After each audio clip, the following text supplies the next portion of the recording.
gritou Takeshi Yamamoto, capitão do porto de Minami Sanriku, apontando desdenhosamente para Carlos Santos, que segurava uma vara de pescar artesanal. O que o arrogante oficial japonês não imaginava era que estava expulsando publicamente o homem que, em menos de uma semana, salvaria toda a cidade de uma catástrofe natural. Carlos Santos sentiu o sangue subir ao rosto enquanto dezenas de pescadores japoneses paravam suas atividades para observar a humilhação pública. Suas mãos calejadas tremiam levemente, segurando a vara de bambu que havia construído com as próprias mãos, uma técnica aprendida com seu avô no interior do Ceará. A chuva fina de outubro molhava seus cabelos grisalhos e suas roupas simples, uma camisa de flanela desbotada e calças de pescador remendadas, contrastavam brutalmente com os uniformes impecáveis e equipamentos modernos dos pescadores locais. "Você não entende, Gaijin?", continuou Takeshi, pronunciando a palavra estrangeiro como se fosse um palavrão. "Este é um porto sério para pescadores profissionais. Não é lugar para turista brincar de pescar com graveto." Os outros pescadores riram nervosamente, alguns balançando a cabeça com desaprovação. Carlos notou que alguns dos mais velhos permaneciam em silêncio, seus olhos revelando uma mistura de constrangimento e curiosidade. O brasileiro de 52 anos havia chegado ao Japão 3 meses antes, após aceitar um emprego temporário numa fábrica de processamento de peixes em Minami Sanriku. Sua esposa, Maria, havia falecido no ano anterior de câncer, e ele decidiu que precisava de uma mudança radical em sua vida. O trabalho na fábrica pagava bem, mas as longas horas em ambiente fechado o sufocavam.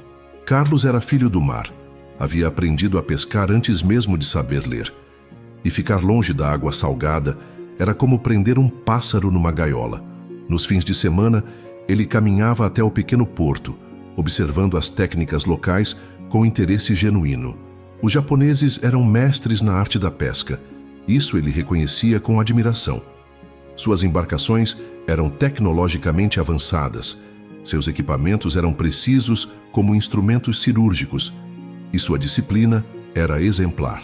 Mas Carlos também notava algo que eles pareciam ter perdido: a conexão íntima com o mar, aquela conversa silenciosa entre pescador e oceano que seu avô chamava de escutar o coração das águas. "Por favor, Yamamoto-san", disse Carlos, em seu japonês ainda hesitante, inclinando a cabeça num cumprimento respeitoso. "Eu só quero pescar um pouco. Não vou atrapalhar ninguém." Sua pronúncia era imperfeita, os tons não estavam exatos, mas o esforço era evidente. Ele havia passado todas as noites dos últimos 3 meses estudando o idioma com livros emprestados da biblioteca local. Takeshi riu alto, um som áspero que ecoou pelo porto. "Ouviu isso? Ele acha que pode pescar aqui com essa vara primitiva?" Apontou para o equipamento artesanal de Carlos como se fosse uma ofensa pessoal. "Nossos ancestrais pararam de usar essas coisas há 100 anos. Você está envergonhando nossa tradição."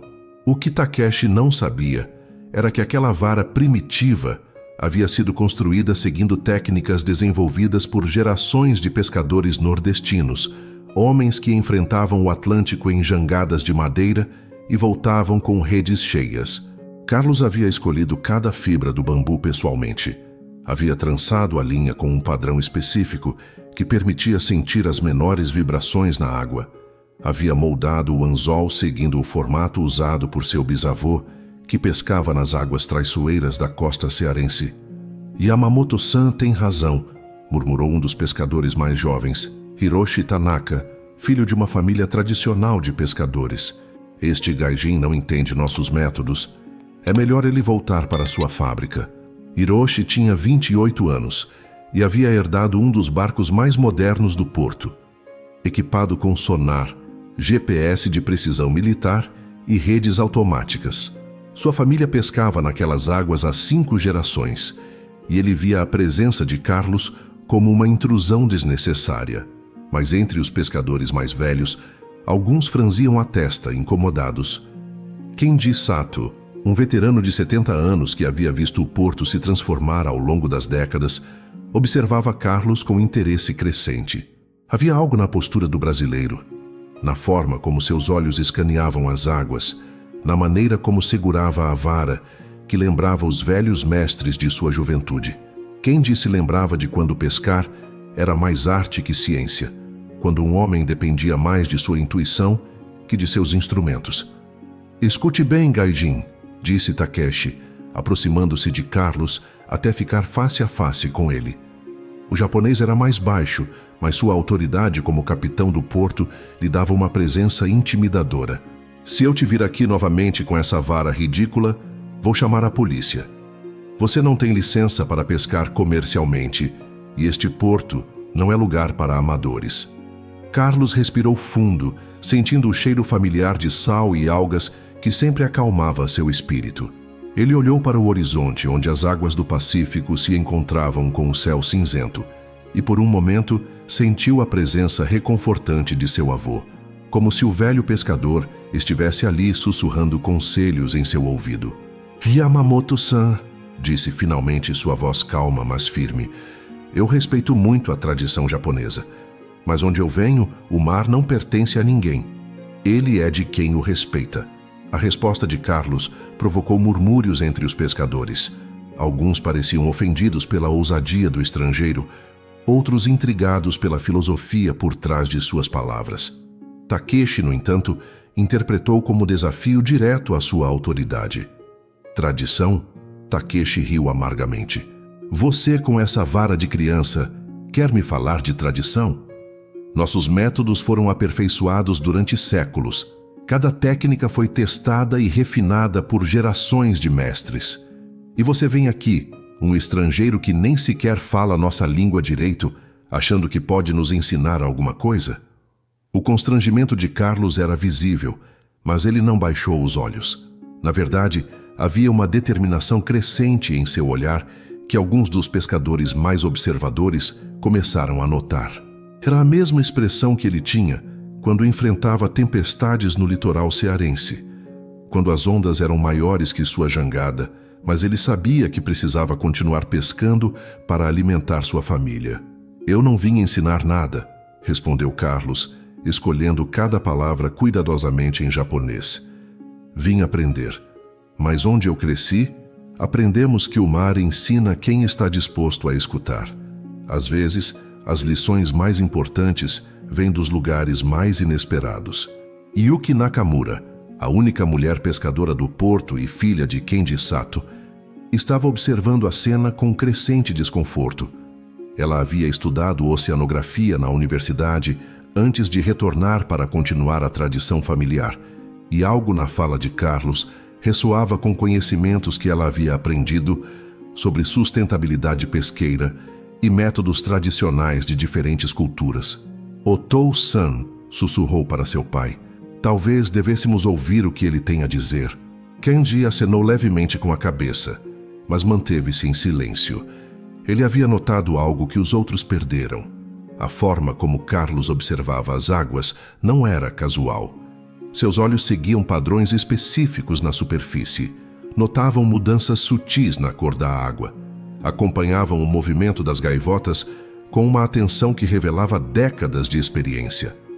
Aquele homem não era um amador fingindo ser pescador. Era um profissional de verdade, só que de uma escola diferente. Chega dessa conversa ridícula, interrompeu Takeshi, gesticulando impacientemente.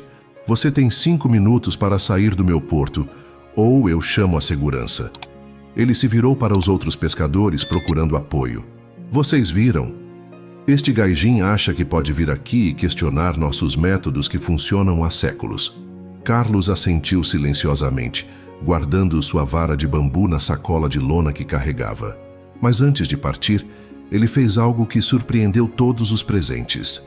Caminhou até a beira do cais e ajoelhou-se, colocando a mão na água salgada. Fechou os olhos por um momento, como se estivesse se comunicando com algo invisível. Depois se levantou e olhou diretamente para Takeshi. Yamamoto-san, disse com uma seriedade que fez alguns pescadores pararem de rir. Nas próximas 48 horas, vai haver uma mudança grande nas marés. Os peixes vão se comportar diferente. Se vocês quiserem, posso explicar os sinais. Sua voz tinha uma certeza que contrastava com sua aparência humilde. Takeshi explodiu em gargalhadas. Agora ele é profeta também. Gaijin, nós temos equipamentos meteorológicos modernos, computadores que analisam dados de satélite, instrumentos de precisão. Você acha que sua magia de terceiro mundo pode competir com nossa tecnologia? Mas Kenji Sato deu um passo à frente, seus olhos fixos em Carlos. Que tipo de mudança? Perguntou, ignorando o olhar furioso de Takeshi. O velho pescador havia passado décadas no mar e aprendido a reconhecer quando alguém falava com conhecimento real. Carlos olhou para Kenji com respeito. O senhor já deve ter notado, Sato-san. A cor da água mudou ontem. Ficou mais escura perto da costa. As gaivotas estão voando mais alto que o normal e os caranguejos estão se escondendo nas rochas mais altas. Isso significa que uma corrente fria está subindo do fundo, trazendo nutrientes. Vai atrair cardumes grandes, mas eles vão ficar em águas mais profundas. Hiroshi Tanaka riu desdenhosamente. Meu avô falava essas mesmas superstições. Hoje em dia, usamos sonar para localizar cardumes. Não precisamos adivinhar observando gaivotas. Superstição? Carlos sorriu pela primeira vez desde que chegara ao porto. Meu filho, eu comecei a pescar aos 7 anos de idade. Aos 15 já estava comandando uma jangada de 6 metros no meio de tempestade. Aos 20, conhecia cada corrente, cada mudança de vento, cada sinal que o mar dá antes de uma boa pescaria ou de uma tragédia. Onde eu venho, quem não aprende a ler esses sinais não volta para casa. Yuki se aproximou, sua curiosidade científica despertada. Carlos-san, disse ela, usando seu nome pela primeira vez. Você poderia explicar melhor sobre essas correntes? Estou interessada na teoria por trás dessas observações. Takeshi interveio bruscamente. Yuki-chan, não perca tempo com essas tolices. Temos trabalho real para fazer. Ele apontou para Carlos com autoridade renovada. E você, Gaijin, já passou do tempo. Saia daqui antes que eu tome medidas mais sérias. Carlos inclinou a cabeça respeitosamente e começou a se afastar, mas Kenji o chamou. Carlos-san, onde você costuma trabalhar na fábrica? O velho pescador havia decidido que queria saber mais sobre aquele estrangeiro intrigante. Na Sanrico Seafood Processing, Sato-san. Turno da manhã das 5 às 2 da tarde. Carlos parou e se virou. Se algum dia quiserem conversar sobre técnicas diferentes de pesca, estarei lá. Depois que Carlos partiu, o porto ficou em silêncio por alguns momentos. Hiroshi foi o primeiro a quebrar o silêncio. Otou-san, você não pode estar levando aquele gaijin a sério. Ele está tentando se fazer de importante com essas histórias de pescador. Kenji observava o horizonte pensativamente. Hiroshi-kun, você nasceu quando já tínhamos equipamentos modernos. Não se lembra de como era antes, mas eu me lembro dos velhos pescadores, homens que sabiam coisas que nenhum computador pode ensinar. Ele se virou para Yuki. O que você achou das observações dele sobre as correntes? Yuki hesitou, olhando nervosamente para Takeshi, que ainda estava visivelmente irritado. Bem, Otou-san, existe uma base científica para algumas dessas observações. O comportamento animal pode realmente indicar mudanças oceanográficas. Na universidade, estudamos como povos tradicionais desenvolveram conhecimentos empíricos sobre ecossistemas marinhos ao longo de gerações. Conhecimento tradicional, murmurou Takeshi com desdém. Vocês estão confundindo folclore com ciência. Aquele brasileiro está tentando impressionar vocês com truques de adivinhação. Mas naquela noite, Kenji não conseguiu dormir. Algo na confiança de Carlos, na forma como ele havia tocado a água, na certeza com que havia feito sua previsão, o incomodava. Não era arrogância. Era o tipo de conhecimento profundo que vem apenas de décadas de experiência íntima com o mar. Ele se lembrava do próprio avô, que conseguia prever tempestades com 3 dias de antecedência, apenas observando as nuvens e sentindo a mudança na pressão do ar. Na manhã seguinte, Kenji acordou antes do amanhecer e foi ao porto verificar as condições da água. Para sua surpresa, encontrou Yuki já lá, agachada na beira do cais com um pequeno termômetro e um medidor de pH. Ohayou gozaimasu, Otou-san, cumprimentou ela, não levantando os olhos de seus instrumentos. Decidi verificar algumas das observações do Carlos-san. E o que você descobriu? Kendi se agachou ao lado da filha, olhando para a água com renovada atenção. A temperatura da água baixou 2 graus desde ontem e a salinidade aumentou ligeiramente. Isso indica que realmente há uma corrente fria subindo do fundo. Yuki olhou para o pai com uma expressão de surpresa genuína. Como ele sabia disso apenas tocando a água? Kendi sorriu. Talvez porque ele aprendeu a sentir coisas que nossos instrumentos ainda não sabem medir, filha. Nesse momento, Hiroshi chegou ao porto preparando seu barco para mais um dia de pesca. Ao ver pai e filha examinando a água, aproximou-se com curiosidade. O que vocês estão fazendo? Verificando se as previsões do brasileiro estavam corretas, respondeu Yuki, mostrando seus dados. E aparentemente, ele estava certo sobre a mudança nas correntes. Hiroshi franziu a testa. Isso pode ser apenas coincidência. Correntes mudam o tempo todo. Talvez, disse Kendi, levantando-se e esticando as costas. Mas que mal há em observar o que acontece hoje? Se ele estiver certo sobre os cardumes também, talvez valha a pena escutar o que mais ele tem a dizer. Takeshi chegou ao porto 1 hora depois, encontrando vários pescadores discutindo as observações de Carlos. Sua irritação foi imediata. Vocês ainda estão perdendo tempo com as histórias daquele gaijin? Temos quotas para cumprir e peixes para pescar. Parem de perder tempo com superstições. Mas durante a manhã, algo extraordinário aconteceu. Os barcos que pescavam nas águas mais profundas, seguindo rotas tradicionais, voltaram com redes quase vazias. Enquanto isso, 3 pescadores mais velhos que decidiram experimentar pescar em águas mais fundas, influenciados pela conversa sobre as correntes, retornaram com capturas excepcionais. Quando Yuki viu as redes cheias de atum e salmão sendo descarregadas, sentiu um arrepio de reconhecimento. Carlos não havia apenas previsto a mudança nas correntes, havia antecipado exatamente como isso afetaria o comportamento dos peixes. O murmúrio no porto era inconfundível. Pescadores experientes se reuniam em pequenos grupos, comparando suas capturas e tentando entender por que alguns tiveram sucesso extraordinário, enquanto outros voltaram praticamente de mãos vazias. Kendi observava tudo com um sorriso discreto, enquanto Yuki anotava furiosamente em um pequeno caderno, correlacionando os dados que havia coletado com os resultados da pescaria. Isso é impossível, resmungou Hiroshi, olhando para as redes vazias de seu barco tecnologicamente avançado. Meu sonar não detectou nenhum movimento incomum nas rotas tradicionais. Como os velhos conseguiram pescar tanto nas águas profundas? Takeshi estava visivelmente perturbado. Como capitão do porto, ele era responsável por coordenar as atividades pesqueiras e garantir que as cotas fossem atingidas. Ver 3 pescadores veteranos superarem drasticamente seus próprios resultados usando métodos antiquados era um golpe em sua autoridade e na eficiência do sistema que ele representava. Foi sorte, declarou Takeshi alto o suficiente para que todos ouvissem. Uma coincidência. Não vamos mudar décadas de métodos comprovados por causa de um dia atípico.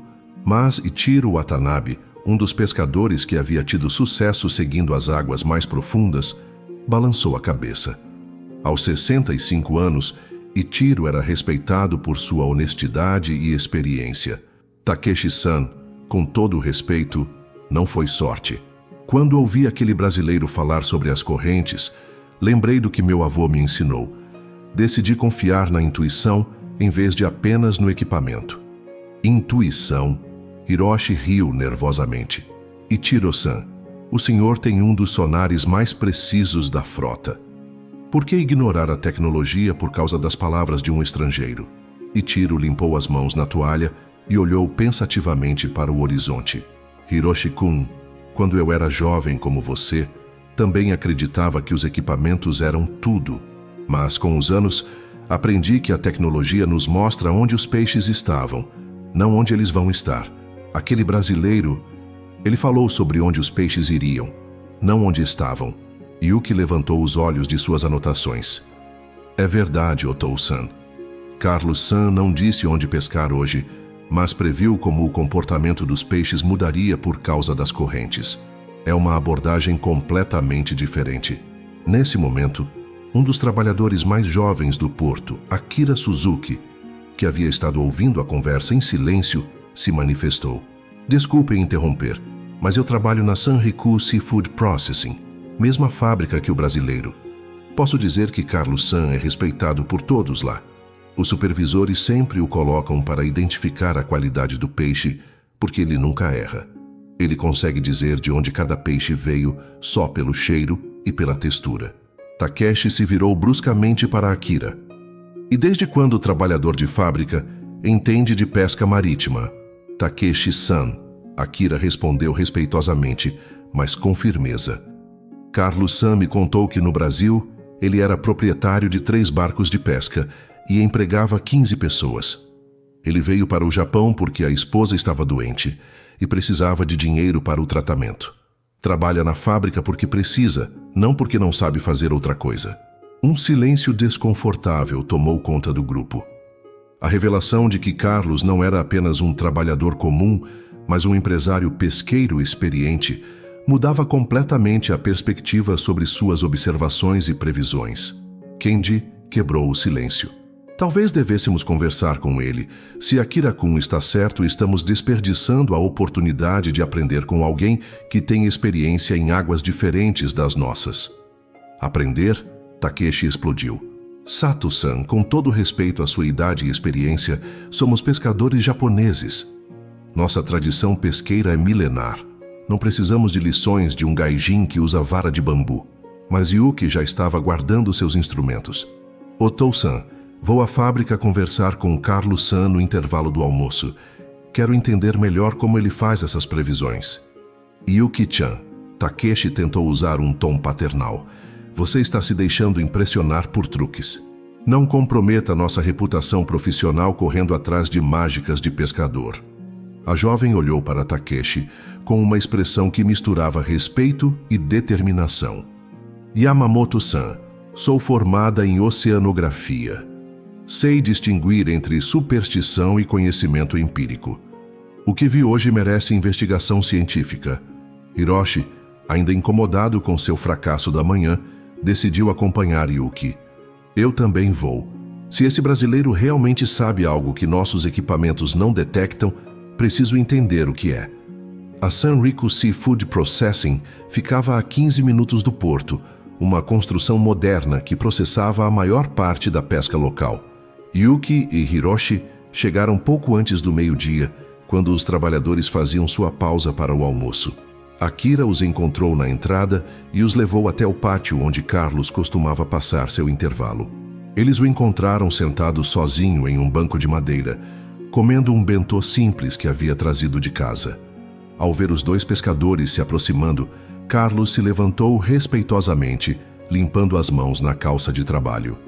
Nakamura-san, Tanaka-san, cumprimentou em japonês, inclinando a cabeça. É uma honra recebê-los aqui. Yuki notou imediatamente que o japonês de Carlos havia melhorado significativamente desde o encontro no porto. Suas palavras eram mais fluidas, a pronúncia mais precisa. Era evidente que ele estava se esforçando genuinamente para se comunicar melhor. Carlos-san, disse Yuki, viemos agradecer. Suas observações sobre as correntes estavam corretas. Alguns pescadores tiveram excelentes resultados seguindo suas previsões. Um sorriso discreto iluminou o rosto de Carlos. Fico feliz que tenha ajudado. O mar nos ensina, mas só se estivermos dispostos a escutar. Hiroshi, ainda cético, mas curioso, foi direto ao ponto. Como você sabia sobre os cardumes? Nenhum dos nossos equipamentos detectou movimento nas águas profundas. Carlos convidou-os a se sentarem no banco ao lado dele. Tanaka-san, posso fazer uma pergunta? Quando você usa o sonar, você está procurando peixes onde eles estão agora, certo? Claro, respondeu Hiroshi. O sonar mostra exatamente onde estão os cardumes em tempo real. E isso é muito útil, concordou Carlos. Mas e se os peixes estiverem se movendo? E se eles estiverem indo para um lugar onde ainda não chegaram? Yuki se inclinou para a frente, interessada. Você está falando sobre prever movimentos migratórios? Não exatamente migração, explicou Carlos, gesticulando enquanto falava. Onde eu pesquei no Brasil, aprendemos que os peixes seguem 3 coisas: comida, temperatura da água e correntes. Quando uma corrente fria sobe do fundo, ela traz nutrientes. Os peixes pequenos vão atrás da comida, e os peixes grandes vão atrás dos pequenos. Mas como você prevê quando isso vai acontecer? Insistiu Hiroshi. Carlos olhou para o céu, depois para o horizonte visível, além dos prédios da fábrica. Meu avô me ensinou que o mar fala, mas não com palavras.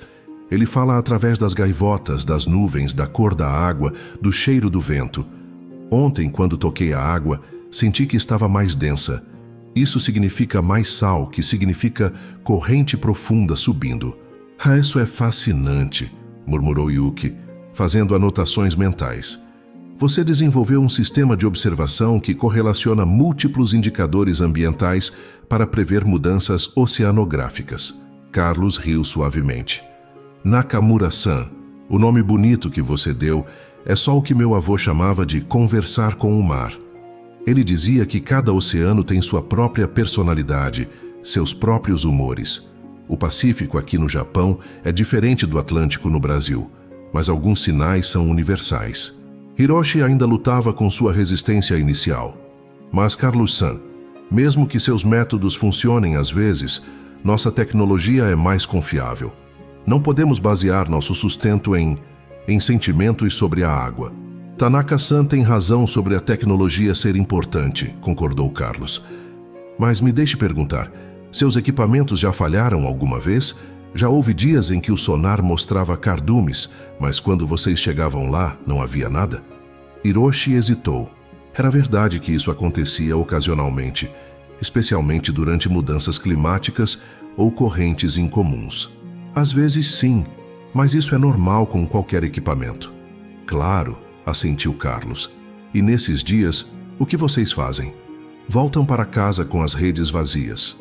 Geralmente sim, admitiu Hiroshi relutantemente. Ou tentamos outras áreas aleatoriamente.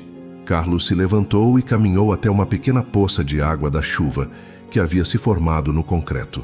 Ajoelhou-se e tocou a superfície com a ponta dos dedos, observando as ondulações que se formavam. Onde eu venho, quando a tecnologia falha, voltamos aos métodos antigos. Não porque são melhores que a tecnologia, mas porque são diferentes. Eles nos mostram coisas que os equipamentos não conseguem ver. Yuki observava fascinada a demonstração. Que tipo de coisas? Por exemplo, Carlos continuou, ainda tocando a água. Um sonar pode mostrar um cardume de atum a 5 quilômetros de distância. Mas não pode dizer se esse cardume está com fome, se está fugindo de predadores, ou se está seguindo uma corrente específica. Se você souber ler os sinais, pode descobrir para onde o cardume vai se mover antes que ele se mova. Akira, que havia permanecido em silêncio, finalmente se manifestou. Carlos-san me contou que no Brasil, ele conseguia prever quando ia chover 3 dias antes. Os outros pescadores sempre o consultavam antes de planejar pescarias longas. Como? Perguntou Yuki, sua curiosidade científica completamente despertada. Carlos sorriu, uma expressão calorosa que contrastava com a seriedade técnica da conversa. Nakamura-san, minha avó sempre dizia que a natureza não sabe mentir. Se você observar as formigas, elas se comportam diferente 2 dias antes da chuva. Os pássaros mudam seus padrões de voo. As plantas liberam cheiros diferentes. E o mar sempre sabe primeiro. Isso tem base científica, murmurou Yuki.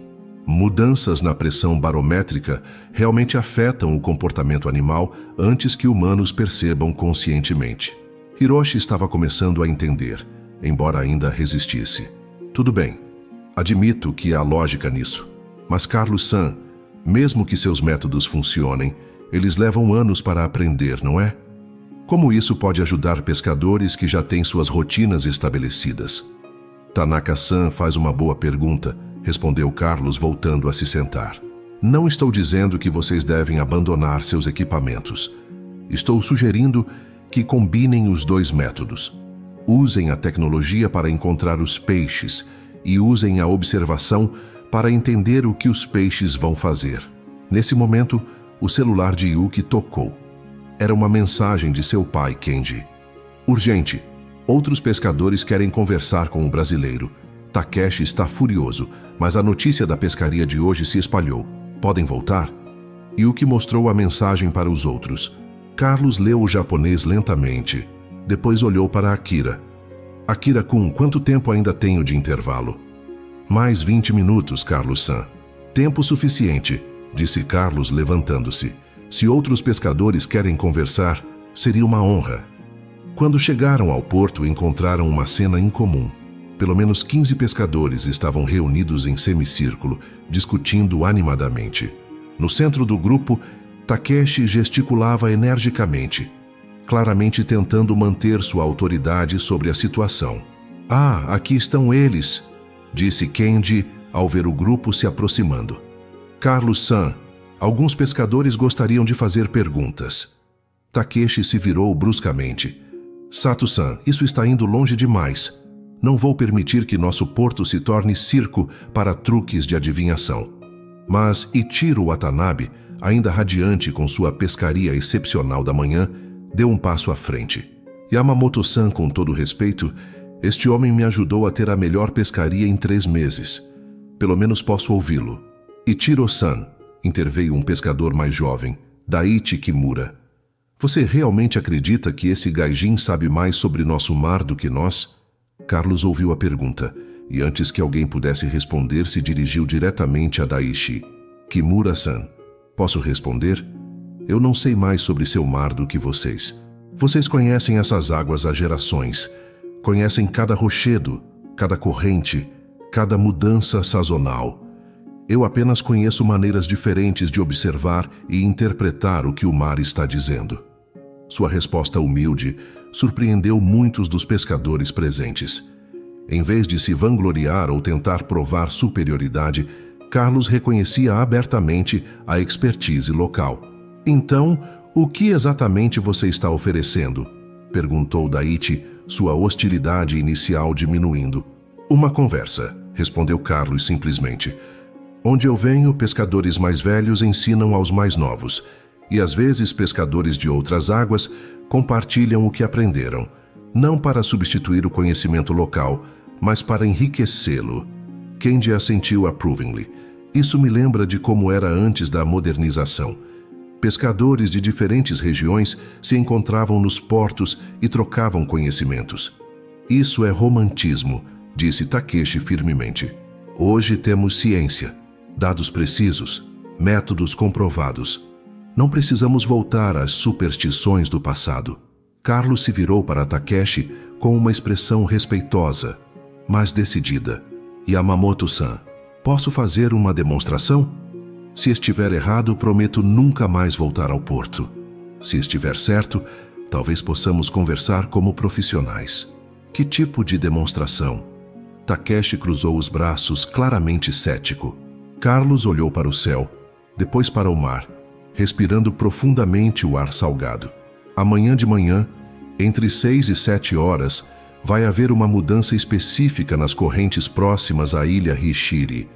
Os cardumes de salmão que estão nas águas profundas vão se mover para águas mais rasas por aproximadamente 3 horas.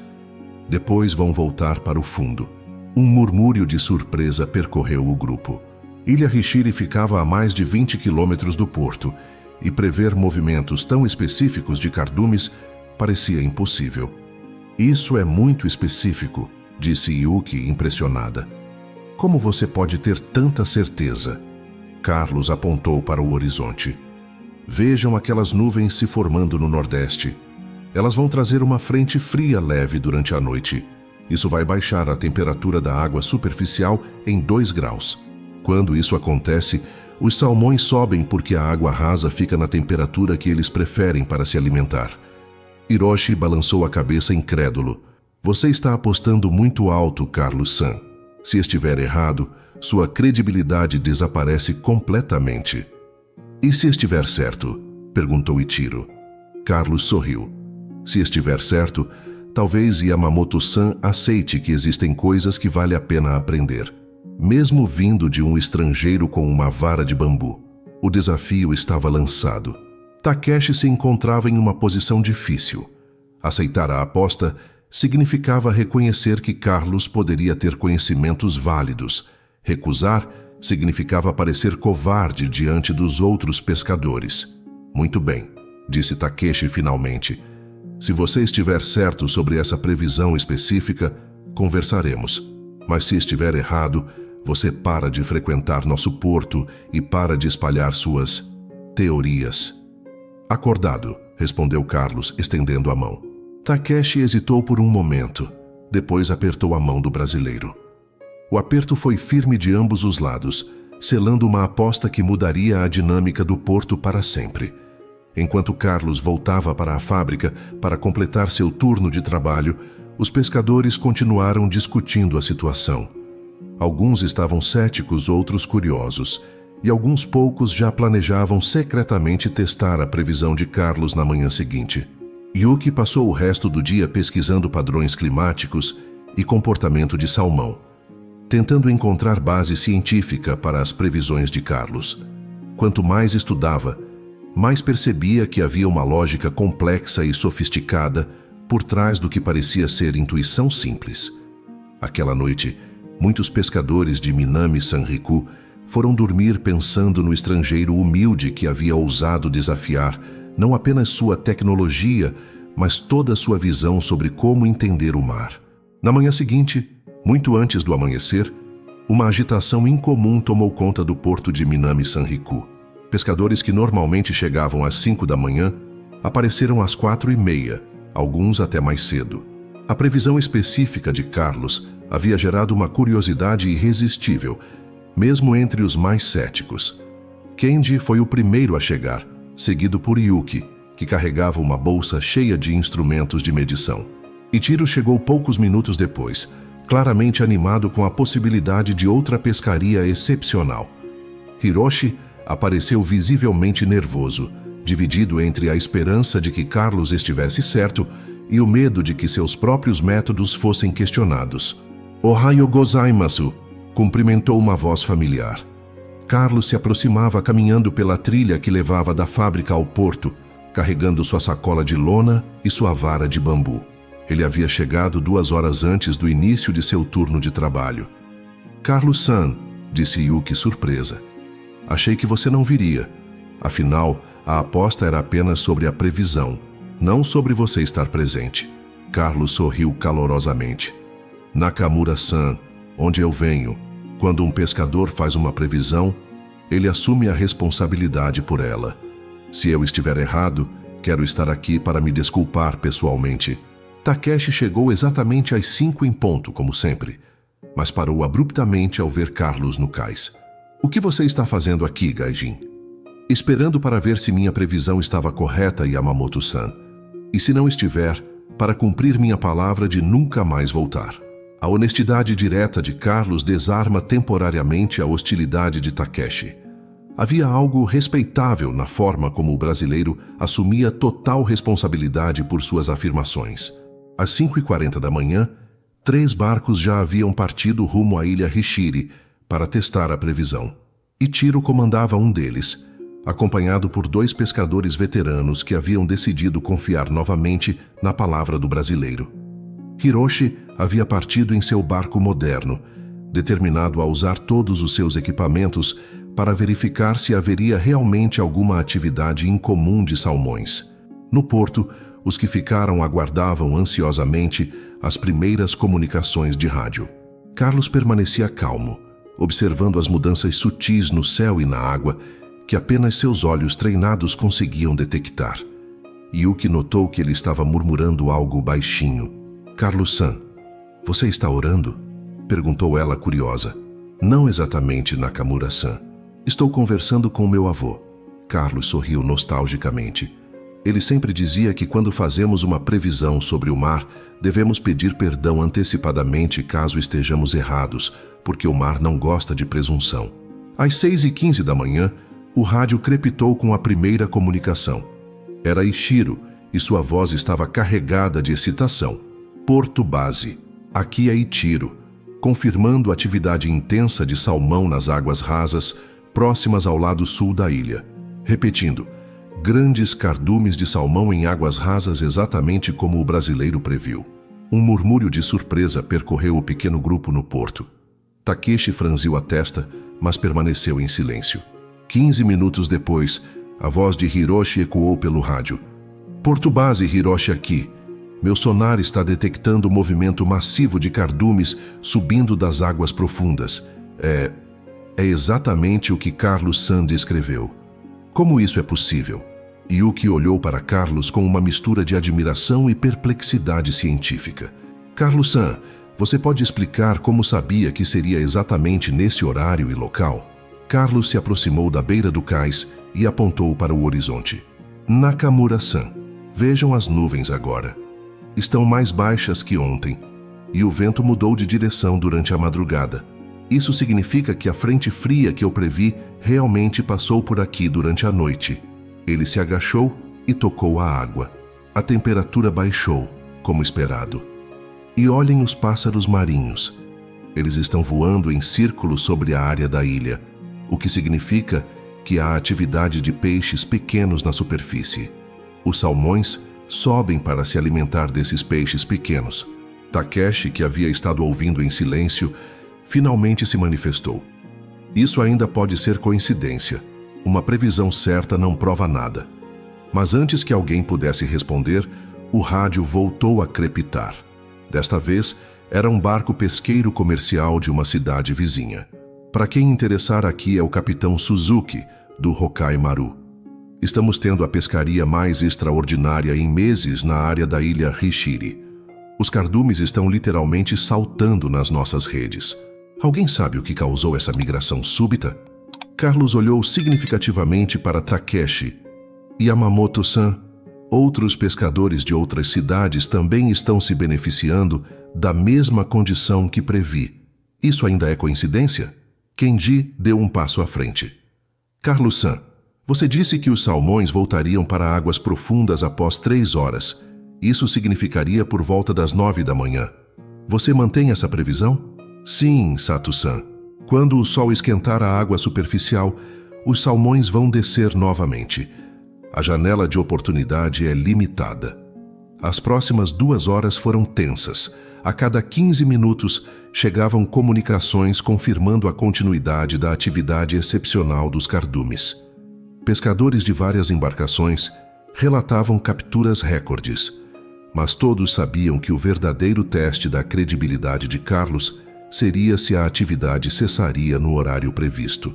Às 8h45 da manhã, Ichiro transmitiu: Porto Base, a atividade está diminuindo rapidamente.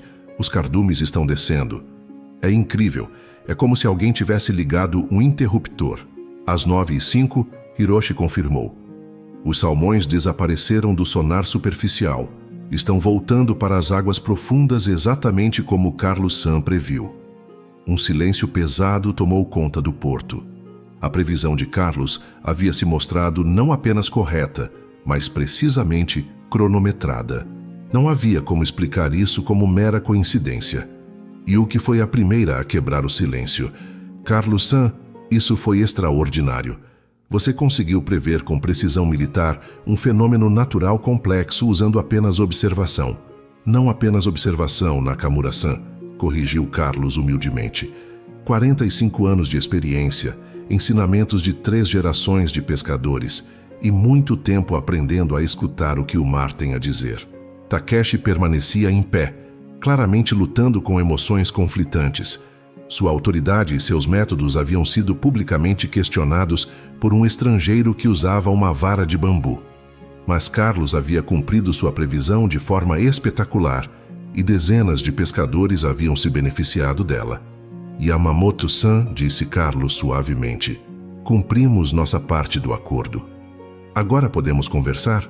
Takeshi respirou fundo, olhando ao redor para os outros pescadores que aguardavam sua resposta. Sua integridade e palavra estavam em jogo diante de toda a comunidade pesqueira. Hai, disse finalmente, a palavra saindo com dificuldade. Podemos conversar. Nesse momento, os barcos começaram a retornar ao porto, carregados com algumas das melhores pescarias que muitos dos pescadores haviam experimentado em anos. A notícia da previsão precisa de Carlos se espalhou rapidamente, e quando as embarcações atracaram, uma multidão havia se reunido para ouvir os relatos em primeira mão. Ichiro foi o primeiro a desembarcar, seu rosto radiante de satisfação. Ele caminhou diretamente até Carlos e se curvou respeitosamente. Carlos-san, sua previsão me rendeu mais em 3 horas do que eu normalmente pesco em uma semana inteira. Como posso agradecê-lo? Não precisa agradecer, Ichiro-san, respondeu Carlos retribuindo a reverência. Pescadores ajudam pescadores. É assim em todo lugar do mundo. Hiroshi desembarcou em seguida, visivelmente abalado pela experiência. Seu barco tecnologicamente avançado havia sido superado em eficiência por pescadores que seguiram as previsões primitivas de Carlos. Carlos-san, disse hesitante, preciso admitir que estava errado sobre seus métodos. Você pode me ensinar algumas dessas técnicas? A pergunta de Hiroshi causou um murmúrio de surpresa entre os observadores. Um dos pescadores mais jovens e modernos do porto estava publicamente pedindo para aprender com o estrangeiro que havia sido humilhado apenas 2 dias antes. Carlos colocou uma mão reconfortante no ombro de Hiroshi. Tanaka-san, seria uma honra compartilhar o que sei. Mas lembre-se, não estou tentando substituir seus métodos. Estou oferecendo ferramentas adicionais que podem tornar seus métodos ainda melhores. Akira, que havia observado toda a cena desenvolver-se, se aproximou de Carlos. Carlos-san, preciso voltar à fábrica para o turno da tarde. Mas todos estão falando sobre o que aconteceu hoje. O supervisor quer conversar com você. Carlos assentiu, mas antes de partir, se virou para Takeshi. Yamamoto-san, quando você quiser conversar, estarei na fábrica ou aqui no porto. Não há pressa. Algumas conversas importantes precisam do tempo certo para acontecer. Depois que Carlos partiu, o porto permaneceu em estado de agitação. Pescadores examinavam suas capturas excepcionais, discutindo animadamente o que havia presenciado. A demonstração de Carlos havia sido mais do que uma previsão correta. Havia sido uma revelação sobre possibilidades que muitos nem sabiam que existiam. Yuki passou o resto do dia documentando meticulosamente os eventos, correlacionando os dados ambientais que havia coletado com os resultados da pescaria. Estava determinada a entender a ciência por trás do que parecia ser magia. Kenji, observando a filha trabalhar, se aproximou dela. Yuki-chan, o que você acha que vai acontecer agora? Otou-san, ela respondeu sem levantar os olhos de suas anotações. Acho que nossa forma de pescar nunca mais será a mesma. Carlos-san não apenas provou que seus métodos funcionam. Ele mostrou que existe muito mais para aprender sobre o mar do que imaginávamos. Enquanto isso, na fábrica, Carlos trabalhava silenciosamente em sua estação, processando peixes com a mesma precisão de sempre. Mas outros trabalhadores o observavam com novo respeito. A notícia de sua previsão espetacular havia se espalhado rapidamente, e muitos estavam começando a ver o humilde brasileiro sob uma luz completamente diferente. O supervisor da fábrica, Tanaka-san, sem parentesco com Hiroshi, se aproximou de Carlos durante a pausa da tarde. Santos-san, ouvi falar do que aconteceu no porto hoje. É verdade que você previu os movimentos dos cardumes com tanta precisão? Hai, Tanaka-san, respondeu Carlos modestamente. Tive sorte de que as condições se desenvolveram como esperava. O supervisor balançou a cabeça. Isso não foi sorte, Santos-san. Isso foi conhecimento especializado. Gostaria de saber se você estaria interessado em uma posição diferente aqui na empresa. Temos pensado em criar um departamento de análise de qualidade marinha, e suas habilidades seriam muito valiosas. Carlos ficou surpreso. Tanaka-san, sou muito grato pela oferta, mas não tenho formação universitária. Santos-san, interrompeu o supervisor. Depois do que ouvi hoje, estou convencido de que você tem algo mais valioso que formação universitária, experiência real e conhecimento prático que não se aprende em livros. Naquela noite, as notícias do que havia acontecido em Minami Sanriku se espalharam muito além do pequeno porto pesqueiro. Pescadores de cidades vizinhas ligavam para obter detalhes sobre o brasileiro mágico que havia previsto com precisão militar os movimentos dos cardumes. Redes sociais locais fervilhavam com discussões sobre métodos tradicionais versus tecnologia moderna. Carlos chegou em casa, ao seu pequeno apartamento alugado, uma construção modesta com vista parcial para o mar. Era um espaço simples, mas limpo e organizado, decorado apenas com algumas fotos de sua falecida esposa Maria e de sua família no Brasil. Ele preparou um jantar simples, arroz, peixe grelhado e vegetais, e se sentou à mesa, olhando pela janela para as águas que haviam se tornado o centro de tanta atenção. Seu telefone celular, um modelo básico que havia comprado ao chegar ao Japão, tocou com uma chamada internacional. Era seu irmão Roberto, ligando do Ceará. "Carlos, como estão as coisas por aí? Ainda trabalhando naquela fábrica?" "Oi, Roberto, sim, ainda na fábrica, mas..." Carlos hesitou, não sabendo como explicar os eventos do dia. Aconteceu algo interessante hoje. Interessante como? Carlos contou a história toda, desde a humilhação inicial por Takeshi até a previsão bem-sucedida e a mudança de atitude dos pescadores locais. Roberto ouviu em silêncio, ocasionalmente fazendo perguntas para esclarecer detalhes. "Cara", disse Roberto finalmente, "você percebe o que isso significa? Você provou que nossos métodos, os métodos que papai e vovô nos ensinaram, funcionam mesmo em águas completamente diferentes. Foi só uma previsão, Roberto. Uma previsão certa, mas ainda assim apenas uma. Não, mano, foi muito mais que isso.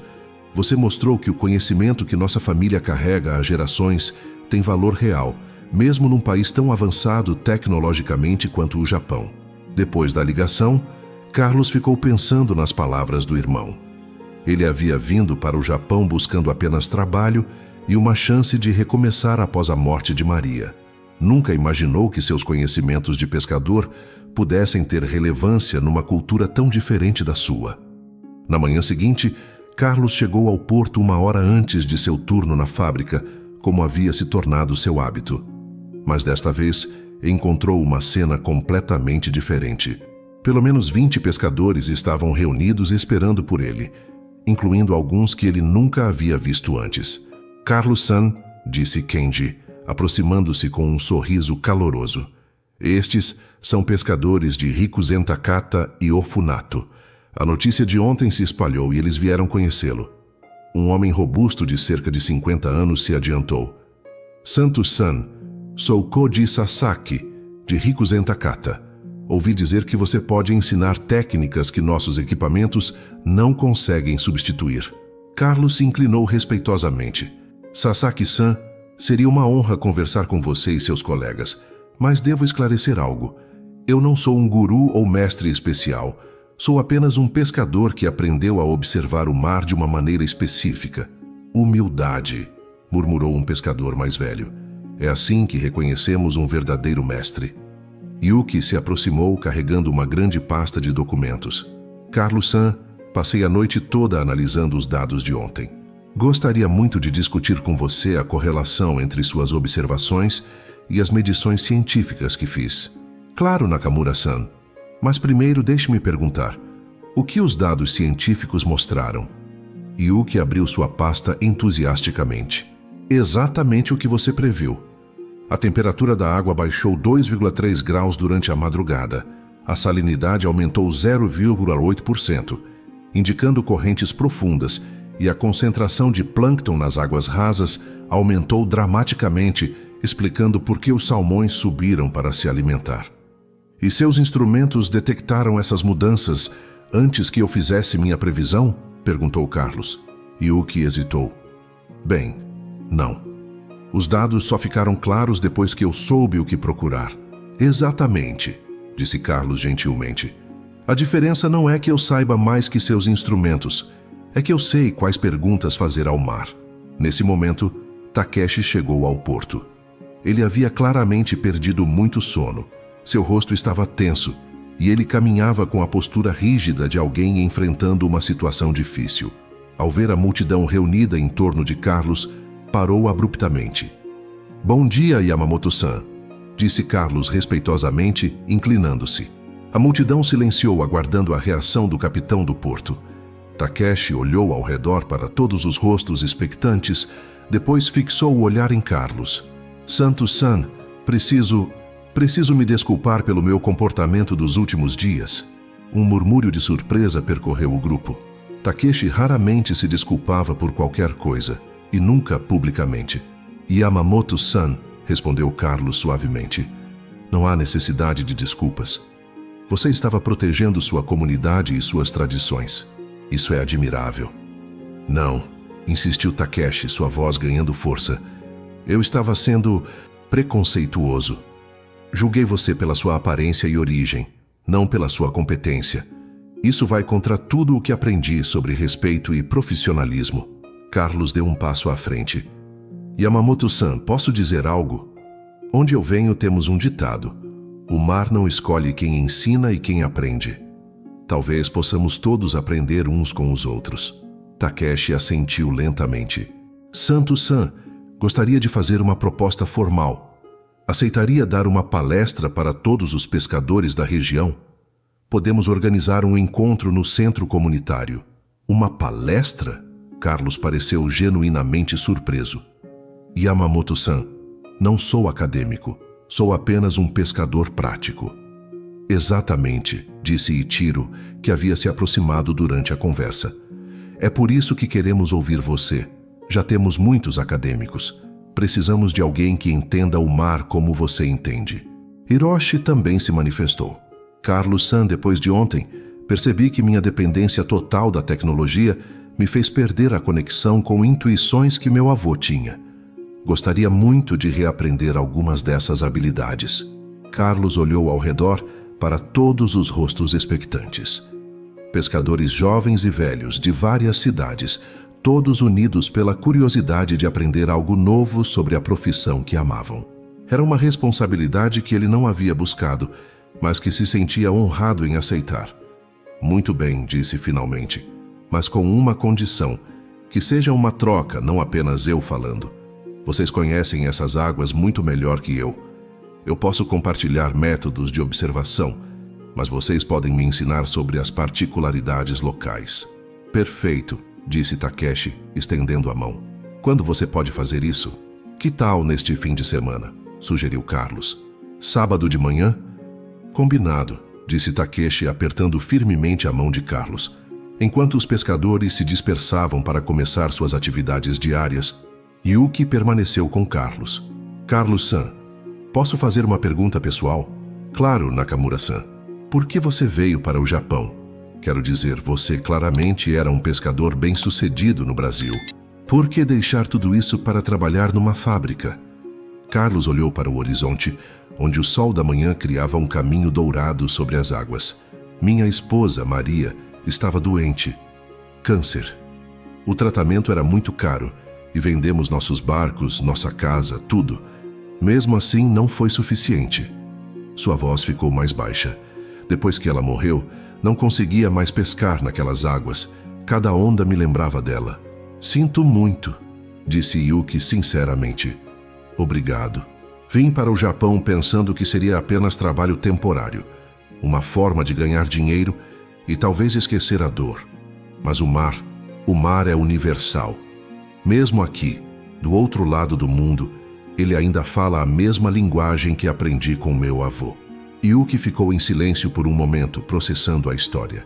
"Carlos-san, você encontrou uma nova família aqui." Carlos sorriu.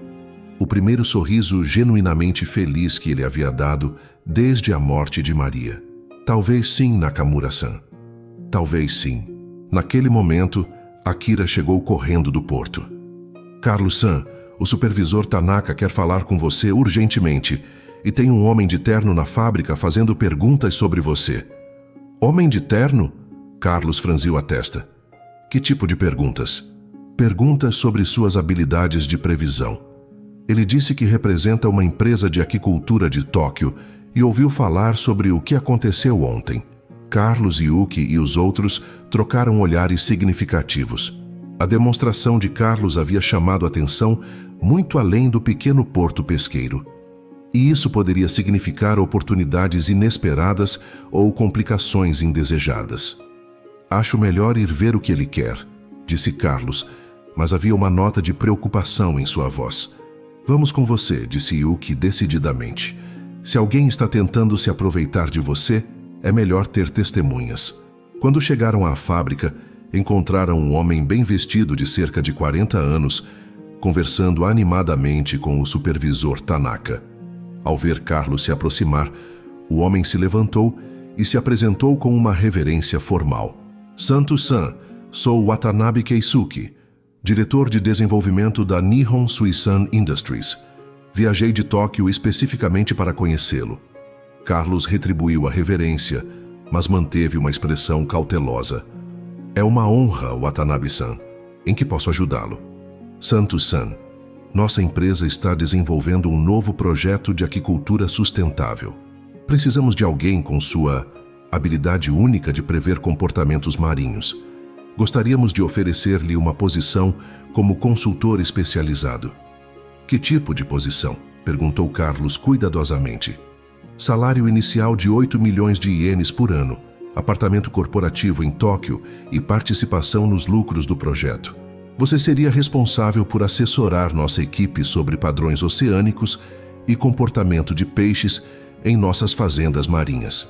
Era uma oferta impressionante, mais de 5 vezes o que Carlos ganhava na fábrica. Mas algo na pressa e na magnitude da oferta o deixou desconfortável. Watanabe-san, é uma oferta muito generosa, mas posso perguntar como você soube sobre mim tão rapidamente? Watanabe sorriu. Santos-san, notícias sobre inovações na indústria pesqueira viajam rápido. Sua demonstração de ontem já está sendo discutida em círculos empresariais em Tóquio. Yuki deu um passo à frente. Watanabe-san, que tipo de garantias vocês podem oferecer sobre o uso ético dos conhecimentos de Carlos-san? O empresário pareceu ligeiramente irritado com a intervenção de Yuki. Senhorita, este é um assunto entre profissionais. Nossa empresa tem uma reputação impecável. Nakamura-san tem razão ao perguntar, disse Carlos firmemente. Os conhecimentos que possuo foram transmitidos por gerações da minha família. Não são apenas técnicas comerciais, são tradições culturais. Claro, disse Watanabe rapidamente. Respeitaríamos completamente a origem cultural de seus métodos. Mas algo no tom apressado de Watanabe e na forma como ele havia ignorado Yuki fez Carlos se lembrar da atitude inicial de Takeshi. Havia uma familiaridade desconfortável no padrão de comportamento. Watanabe-san, disse Carlos diplomaticamente, sua oferta é muito honrosa, mas preciso de tempo para considerar. E também preciso terminar meus compromissos aqui em Minami Sanriku. Que compromissos? Perguntou Watanabe, claramente impaciente. Prometi ensinar alguns pescadores locais neste fim de semana. Não posso quebrar essa promessa. Watanabe riu condescendentemente. Santos-san, está falando sobre pescadores de uma cidade pequena versus uma oportunidade corporativa em Tóquio. Certamente pode cancelar essa atividade social. O riso condescendente de Watanabe ecoou desconfortavelmente pela sala, criando um silêncio tenso. Carlos sentiu algo familiar naquela atitude, a mesma superioridade disfarçada que havia enfrentado nos primeiros dias no porto. Yuki notou imediatamente a mudança na expressão de Carlos, como se uma porta se fechasse em seu rosto. Watanabe-san, disse Carlos, sua voz mantendo a cortesia, mas ganhando uma firmeza que todos reconheceram. Onde eu venho, a palavra de um homem é mais valiosa que qualquer contrato. Se prometi algo aos pescadores daqui, vou cumprir. Santos-san, Watanabe tentou um tom mais conciliador. Entendo sua lealdade local, mas você precisa pensar no seu futuro. Esta é uma oportunidade única de trabalhar com a tecnologia mais avançada do país. E abandonar as pessoas que me deram uma chance quando eu mais precisava. Carlos balançou a cabeça. Desculpe, mas essa não é a pessoa que quero ser. O supervisor Tanaka, que havia estado observando a conversa em silêncio, se manifestou. Watanabe-san, se posso sugerir, talvez seja melhor dar tempo ao Santos-san para considerar sua proposta adequadamente. Watanabe verificou seu relógio caro com impaciência. Muito bem. Santos-san, vou ficar na cidade até segunda-feira. Mas preciso de uma resposta definitiva até lá. Oportunidades como esta não aparecem duas vezes. Depois que Watanabe partiu, o silêncio na sala foi quebrado por Yuki. Carlos-san, você percebeu como ele falou sobre os pescadores locais? Como se fossem insignificantes. Percebi, Nakamura-san. Me lembrou de como me trataram no primeiro dia no porto. Carlos suspirou. É estranho como o dinheiro pode revelar o verdadeiro caráter das pessoas. Akira, que havia presenciado toda a conversa, se aproximou. Carlos-san, 8 milhões de ienes é muito dinheiro. Você tem certeza de que quer recusar? Akira-kun, meu avô costumava dizer que existem 2 tipos de riqueza. A que você ganha e a que você merece. Prefiro ficar com a segunda. Naquela tarde, a notícia da oferta corporativa se espalhou rapidamente pelo porto. As reações foram mistas. Alguns pescadores ficaram preocupados de que Carlos os abandonasse logo depois de ter criado expectativas sobre seus ensinamentos. Outros ficaram impressionados com o reconhecimento que seus métodos tradicionais haviam recebido do mundo empresarial. Takeshi foi diretamente procurar Carlos na fábrica durante o intervalo do jantar. Santos-san, ouvi sobre a oferta da empresa de Tóquio. Yamamoto-san, espero que entenda que preciso considerar todas as opções. Claro, disse Takeshi, mas havia algo em sua voz que sugeria preocupação.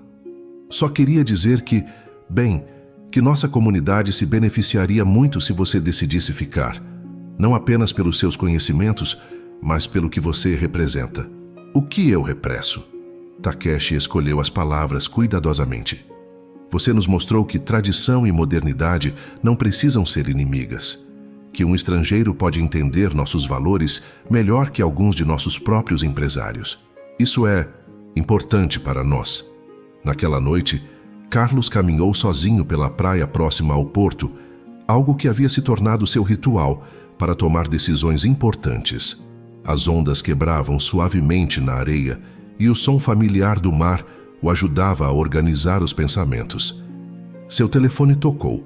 Era uma chamada internacional do Brasil, mas não de Roberto. Era de Marina, sua sobrinha de 22 anos, que estava estudando biologia marinha na universidade. Tio Carlos, Roberto me contou sobre tudo o que está acontecendo aí. Isso é incrível. Oi, Marina, como vão os estudos? Tio, é sobre isso que estou ligando. Estou fazendo minha tese sobre conhecimentos tradicionais de pesca. E o que você está fazendo no Japão é exatamente o que os acadêmicos aqui estão tentando documentar e preservar. O que você quer dizer? Tio, você não percebe? Você está servindo como ponte entre o conhecimento ancestral brasileiro e a ciência moderna japonesa. Isso é revolucionário. Tem universidades inteiras dedicadas a estudar esse tipo de transferência cultural de conhecimento. Carlos ficou em silêncio, processando as palavras da sobrinha.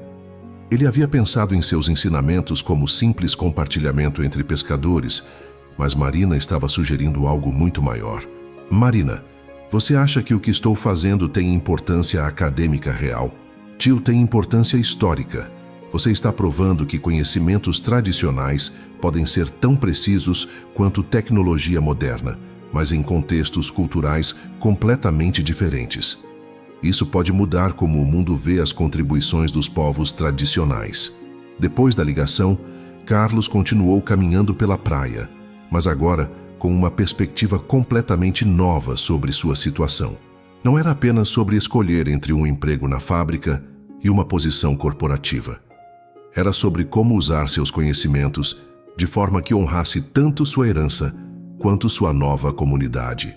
Na manhã de sábado, o centro comunitário de Minami Sanriku estava lotado.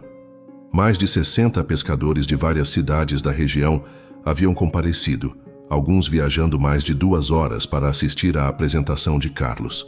Havia também alguns acadêmicos da Universidade de Tohoku, que haviam ouvido sobre o evento através de Yuki. Carlos chegou 1 hora antes do evento, visivelmente nervoso. Nunca havia falado para um público tão grande, especialmente em japonês. Yuki e Kenji o encontraram organizando suas poucas anotações escritas à mão. Carlos-san, disse Yuki gentilmente, você está nervoso? Um pouco, Nakamura-san. Onde eu venho, pescadores não fazem palestras, apenas pescam. Hoje você está fazendo as duas coisas, disse Kenji com um sorriso encorajador. Está pescando conhecimento e compartilhando com outros pescadores. Quando o evento começou, Takeshi fez uma introdução formal, explicando como Carlos havia chegado à comunidade e demonstrado conhecimentos que haviam impressionado a todos. Quando Carlos se levantou para falar, o auditório ficou em silêncio respeitoso. Mina-san, começou Carlos usando a forma respeitosa de se dirigir a todos. Primeiro quero agradecer pela oportunidade de estar aqui. Quando cheguei ao Japão, era apenas um estrangeiro procurando trabalho. Vocês me deram algo muito mais valioso, uma nova família. Um murmúrio de aprovação percorreu o auditório. Hoje não venho como professor, mas como pescador falando com outros pescadores. O que quero compartilhar não são segredos mágicos, mas observações simples que qualquer um pode aprender. Carlos passou as próximas 2 horas explicando seus métodos de observação, desde como interpretar mudanças na cor da água até como correlacionar comportamento animal com condições oceânicas. Mas o que mais impressionou a audiência foi sua abordagem. Em vez de apresentar suas técnicas como superiores, ele constantemente perguntava sobre experiências locais e mostrava como combinar conhecimento tradicional brasileiro com práticas japonesas. Por exemplo, disse Carlos, segurando um termômetro simples, Nakamura-san me ensinou que a temperatura exata da água pode ser medida cientificamente, mas meu avô me ensinou que a temperatura pode ser sentida através das mãos. Quando combinamos os dois métodos, temos informação precisa e intuição rápida. Durante a sessão de perguntas, um pescador veterano de Ofunato levantou a mão. Santos-san, você pode realmente ensinar essas habilidades ou é preciso nascer com elas? Excelente pergunta, Suzuki-san. Meu avô costumava dizer que qualquer pessoa pode aprender a escutar o mar, mas nem toda pessoa tem paciência para ouvir. É como aprender um idioma. Quanto mais você pratica, melhor fica. Um jovem pescador perguntou. Mas e quanto à tecnologia? Devemos abandonar nossos equipamentos? Absolutamente não, respondeu Carlos enfaticamente. A tecnologia é fantástica, mas tecnologia sem compreensão é como ter olhos sem sabedoria. Usem seus equipamentos, mas aprendam também a ver o que eles não podem mostrar. Após a apresentação, Carlos foi cercado por pescadores querendo conversar individualmente. Alguns pediam conselhos específicos sobre técnicas, outros simplesmente queriam agradecer pela inspiração. Era evidente que ele havia tocado algo profundo na comunidade pesqueira. Dr. Yamamoto, sem parentesco com Takeshi, um professor de oceanografia da Universidade de Tohoku, se aproximou de Carlos. Santos-san, sua apresentação foi fascinante. Gostaria de convidá-lo para dar uma palestra na universidade. Nossos estudantes se beneficiariam muito ouvindo suas perspectivas. Professor, seria uma honra, mas devo avisar que não tenho formação acadêmica. Santos-san, sorriu o professor. Depois do que ouvi hoje, estou convencido de que nossa academia precisa de mais conhecimento prático como o seu, não menos. Quando o evento terminou e o centro comunitário estava sendo limpo, Watanabe apareceu inesperadamente. Ele havia estado observando a apresentação do fundo da sala e sua expressão não era amigável. Santos-san, disse ele aproximando-se, vi sua performance hoje. Muito charmosa, mas preciso lembrar que minha oferta expira na segunda-feira. Watanabe-san, respondeu Carlos calmamente, obrigado pelo lembrete. Espero que não esteja sendo influenciado por sentimentalismo local. Uma carreira internacional séria requer decisões profissionais, não emocionais. Antes que Carlos pudesse responder, Takeshi se aproximou. Watanabe-san, Desculpe interromper, mas preciso falar com Santos-san sobre um assunto urgente. Watanabe olhou irritado para Takeshi, mas se afastou. Que assunto urgente, Yamamoto-san? Perguntou Carlos. Takeshi sorriu. Não há assunto urgente. Só queria salvar você de uma conversa desagradável. Carlos riu. Uma risada genuína e calorosa. Yamamoto-san, você está aprendendo o jeitinho brasileiro. O que é isso? É quando você encontra uma solução criativa para um problema difícil, explicou Carlos. Uma habilidade muito útil para pescadores. Naquela noite de sábado, Carlos decidiu que precisava de um conselho imparcial. Ligou para Marina novamente, sabendo que sua sobrinha tinha uma perspectiva acadêmica que poderia ajudá-lo a ver a situação de forma mais clara. Tio, me conta tudo sobre essa oferta da empresa, disse Marina após Carlos explicar sua situação. Bem, o dinheiro é excelente e seria uma oportunidade de trabalhar com tecnologia avançada. Tio, Marina o interrompeu. Você está me falando sobre os aspectos técnicos. Me fala sobre como você se sentiu quando conversou com esse empresário. Carlos hesitou. Me lembrou do primeiro dia no porto, como se eu fosse uma mercadoria interessante, não uma pessoa. E como você se sentiu dando a palestra hoje? Como se estivesse em casa, respondeu Carlos imediatamente. Como se estivesse conversando com a família. Tio, você já tem sua resposta, só está com medo de tomá-la. No domingo de manhã, Carlos acordou com uma clareza que não sentia há meses. Ele sabia exatamente o que queria fazer, mas antes de tomar qualquer decisão final, precisava de uma última conversa importante. Caminhou até o cemitério local, onde alguns pescadores que haviam morrido no tsunami de 2011 estavam enterrados. Não era onde Maria estava. Ela descansava num cemitério no Ceará, mas havia algo sobre aquele lugar que o fazia sentir conectado com todas as pessoas que amara e perdera.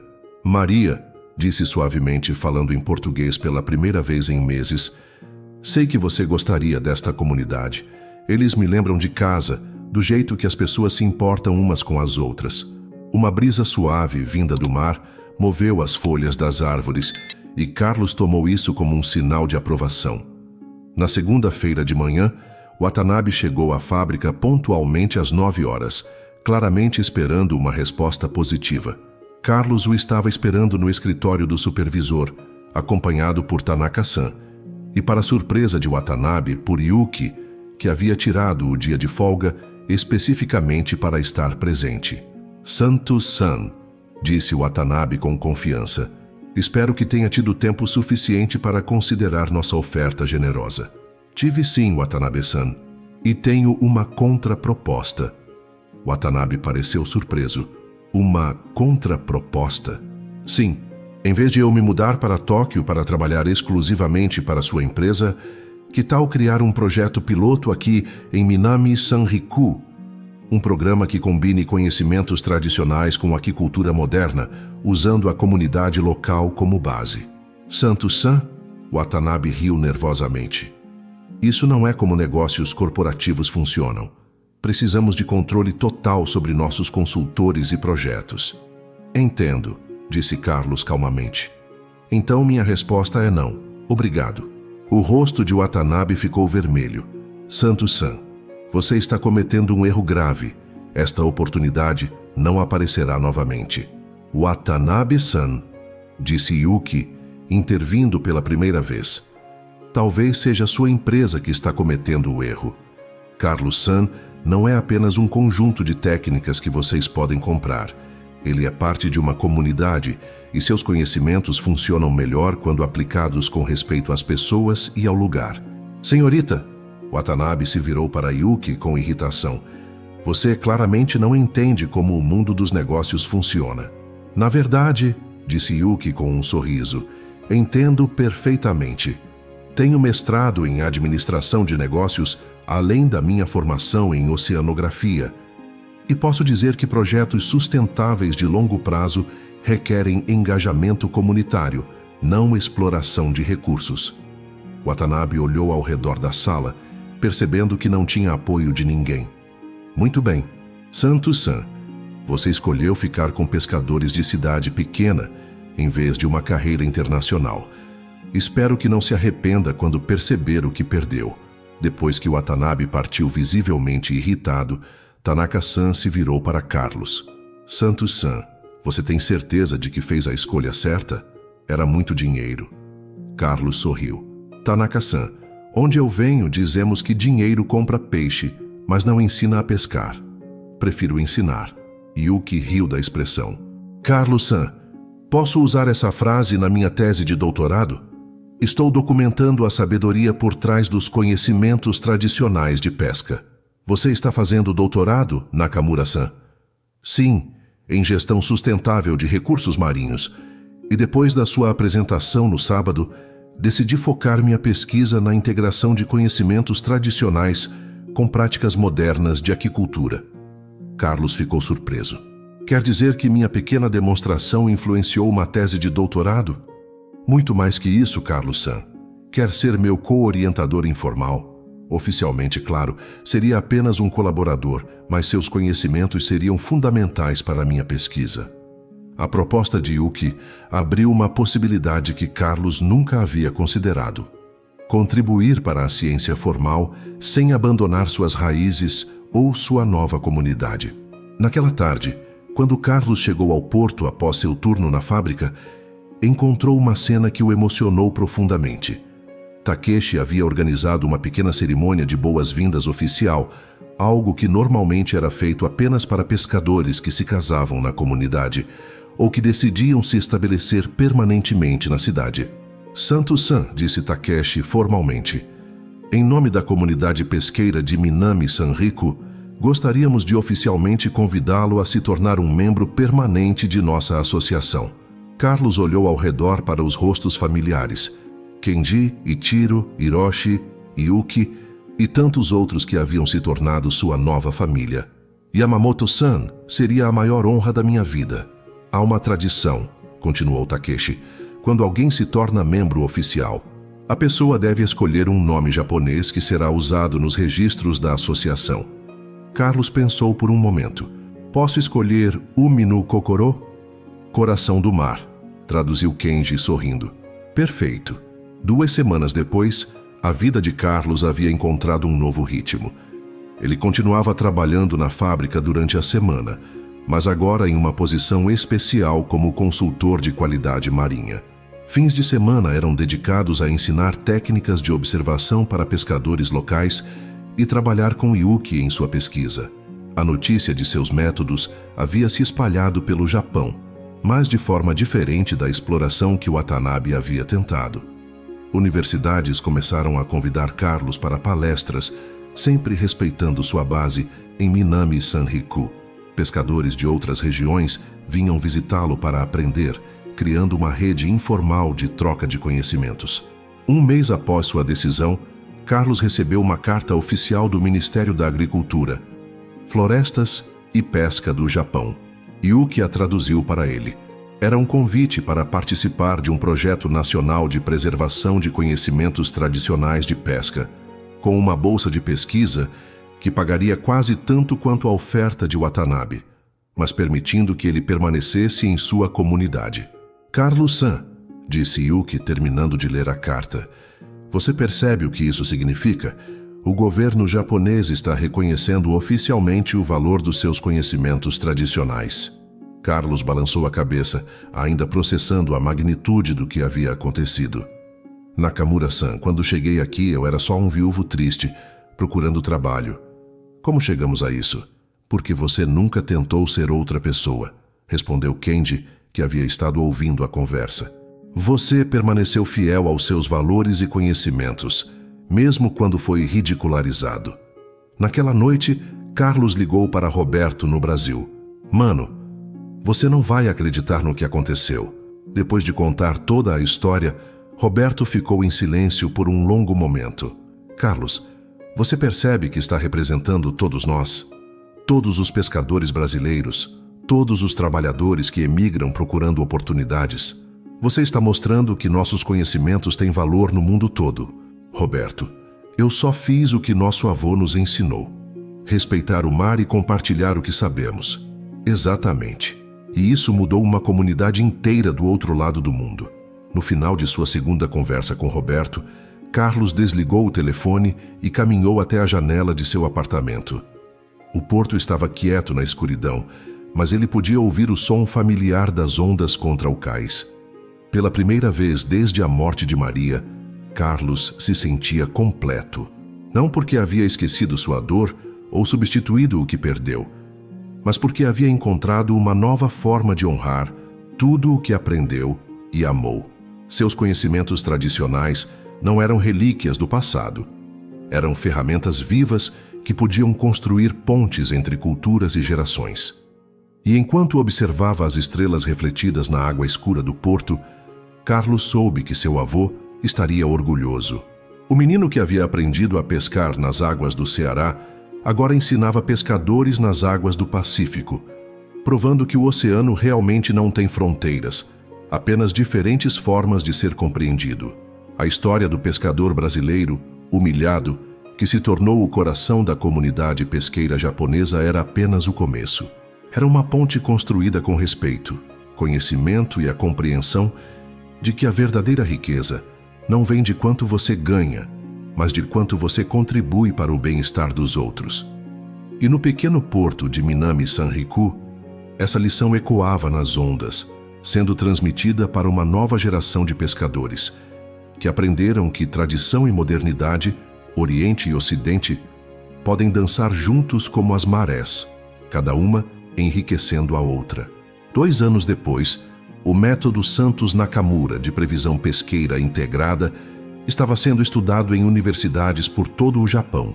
Carlos, agora fluente em japonês e respeitado como especialista nacional em conhecimentos tradicionais marinhos, ainda vivia em seu pequeno apartamento em Minami Sanriku, ainda pescava com sua vara de bambu nos fins de semana e ainda começava cada dia conversando com o mar como seu avô lhe havia ensinado. A diferença era que agora, dezenas de outros pescadores faziam a mesma coisa, combinando sabedoria ancestral com ciência moderna, criando uma nova tradição que honrava tanto o passado quanto o futuro. Às vezes, as maiores lições vêm dos lugares mais inesperados e das pessoas que menos esperamos. Carlos Santos nos ensina que nossos conhecimentos, nossa cultura e nossa experiência têm valor, não importa onde estejamos no mundo. Que nunca devemos permitir que outros diminuam nossa dignidade por causa de nossa origem ou aparência, e que a verdadeira riqueza vem de construir pontes, não muros. Da próxima vez que você encontrar alguém diferente, com sotaque estrangeiro ou métodos que parecem ultrapassados, lembre-se, você pode estar diante de um mestre disfarçado de aprendiz. Escute, aprenda, e quem sabe, você também pode descobrir que o mar e a vida têm muito mais a ensinar do que imaginávamos.